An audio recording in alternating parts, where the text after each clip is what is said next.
মই সুদীৰ্ঘ 24 বছৰে সাংবাদিকতা কৰিলোঁ। আজি কেইবছৰমানৰ পৰা মই সাংবাদিকতাটো বাদ দি মই ব্যৱসায়ত এই ফাৰ্মাচী দি এতিয়া জীৱন নিৰ্বাহ কৰি আছোঁ, পৰিয়ালটো চলাই আছোঁ আৰু ৰাজনৈতিকভাৱেও মই অলপ জড়িত হৈ আছোঁ কংগ্ৰেছ দলৰ লগত। সুদীৰ্ঘ দিন ধৰি হৈ আছোঁ, 2006ৰ পৰাই জড়িত হৈ আছোঁ। এতিয়াও মই নলবাৰী জিলা কংগ্ৰেছৰ দায়িত্বতে আছোঁ। এইখিনি আৰু মোৰ জীৱনী। শেহতীয়াভাৱে মই এক হাৰ্টৰ বেমাৰত আক্ৰান্ত হ'লোঁ। হোৱাৰ পিছত মোৰ ছোৱালীটো পঢ়ি আছে, বিভিন্ন ধৰণৰ আৰ্থিক সমস্যাই মোক জুৰুলা কৰি পেলালে। মই চিকিৎসা কৰিব যোৱাটোৱেই মোৰ কাৰণে এক সমস্যা, প্ৰত্যাহ্বান হিচাপে জীৱনটোত এক প্ৰত্যাহ্বান হৈ পৰিছিল। তথাপি বিভিন্ন ৰাইজৰ অলপ চলপ যি সহায় সহযোগ, এইবিলাকেৰে মই চিকিৎসাটো কৰিবলৈ আগবাঢ়ি গৈছিলোঁ। কিন্তু যিহেতু চিকিৎসাটো ব্যয়বহুল আৰু খৰচৰ মাত্ৰাও অধিক, গতিকে মই গুৱাহাটীত হেল্থ চিটিৰ পৰা আহি মই চিধাই চেন্নাইলৈ গ'লোঁ, চেন্নাই এপলত গ'লোঁ। আৰু চেন্নাই এপলত গৈ মই বাইপাছ নহয়, এইটো নাৰ্ভেদি এটা এনজিঅ'গ্ৰাফি কৰি এনজিঅ'প্লাষ্টিক কৰিলে। আৰু এই গোটেইখিনিতে এক ব্যয়বহুল চিকিৎসা।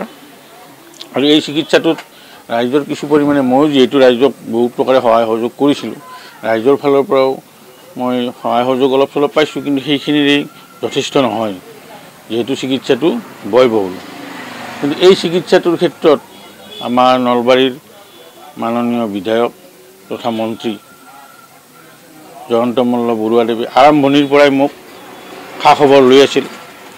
মই তেখেতক মুখ্যমন্ত্ৰীৰ সাহায্য নিদিয়ে এপ্লিকেশ্যন দিছিলোঁ যদিও, সেইফালৰ পৰা একো ৰিজাল্টটো নাহিল যদিও তেওঁ মোক খবৰ পাতি সদায় লৈ আছিল আৰু যোৱালৈকে তেওঁ মোক খবৰ লৈ আছিল। মই ভাবিছিলোঁ যে খবৰটো লৈ আছে, কিন্তু আৰ্থিকভাৱে মই সহায় সহযোগ একো পোৱা নাই, মই চিন্তাত পৰি আছিলোঁ। কিন্তু আচৰিত কথা, তেখেতে ইমান ব্যস্ততাৰ মাজতো বিভিন্ন সভা সমিতি কৰি থাকিও মোৰ যিদিনা, অৰ্থাৎ মই আপোনাৰ 15 তাৰিখে গৈ পাই 16 তাৰিখে মই অপাৰেশ্যন মোৰ হৈছিল।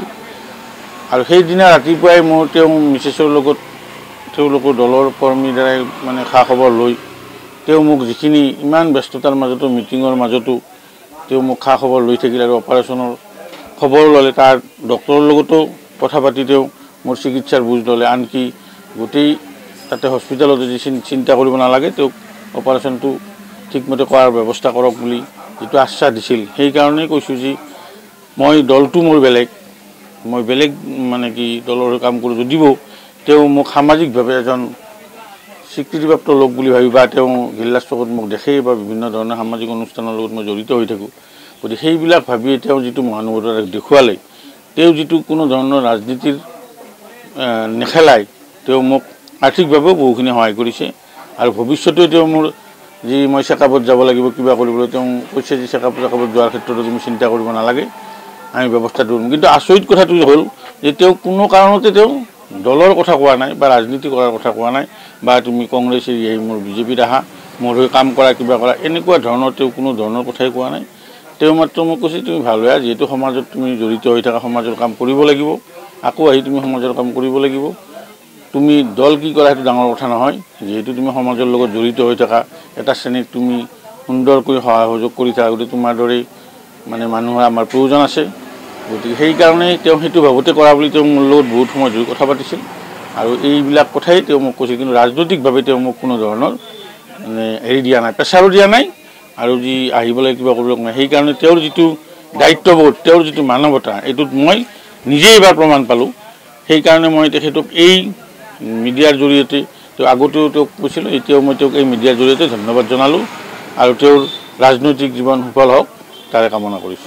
ৰাজনৈতিক ঊৰ্ধত ৰাখি কাম কৰিছিল তেওঁ ৰাজনীতিৰ ঊৰ্ধত। মোকতো তেওঁ জানেই যে মই কংগ্ৰেছৰ দায়িত্বত আছোঁ, মই কংগ্ৰেছৰ এইবাৰ পঞ্চায়ত ইলেকশ্যনত মই বাৰু দলৰ কামত লগা নাই, কিন্তু আগৰ পৰা তেওঁ পাই আছে যে মই কংগ্ৰেছৰ হৈয়ে মই সক্ৰিয়ভাৱে কাম কৰি আছোঁ, আৰু ভৱিষ্যতেও কৰিম বুলি ভাবিও তেওঁতো মোক এইবিলাক কথা একো কোৱা নাই, বা ৰাজনীতিৰ কথা অলপো কোৱা নাই। তেওঁ জাষ্ট কৈছে তুমি ভাল হৈ আহিব লাগে, সমাজত তোমাৰ দৰে মানুহৰ প্ৰয়োজন আছে, সমাজত যিহেতু কাম কৰি থাকা, এইখিনি কথা কৈ তেওঁ মোক বহুত ধৰণে সহায় কৰিছে, আৰু তেওঁ মোক কোনো প্ৰেছাৰ কৰা নাই। ভৱিষ্যতেও আশ্বাস দিছে, ভৱিষ্যতে তেওঁ আশ্বাস দিছে, কৈছে তুমি যেতিয়া চেকআপত যাবা তেতিয়া মোক খবৰ কৰিবা, মই যিমানখিনি পাৰোঁ সহায় কৰিম। কিন্তু আচৰিত কথা পাইছোঁ কি যে তেওঁ সিদিনা মিটিং মোৰ অপাৰেশ্যনৰ দিনা, মিটিঙৰ মাজতেই মিটিঙত ভাষণ দিব লাগে, কিন্তু তেওঁ সেই বেলেগ মানুহৰ দ্বাৰা তেওঁ ফোন কৰি ডক্টৰৰ লগত কথা পাতি ডক্টৰকো কৈছে যে আমি আছোঁ, আপোনালোকে চিন্তা কৰিব নালাগে, সুন্দৰভাৱে অপাৰেশ্যনটো হ'ব লাগে। সেইকাৰণে মই খুব ভাল পাইছোঁ কথাটো।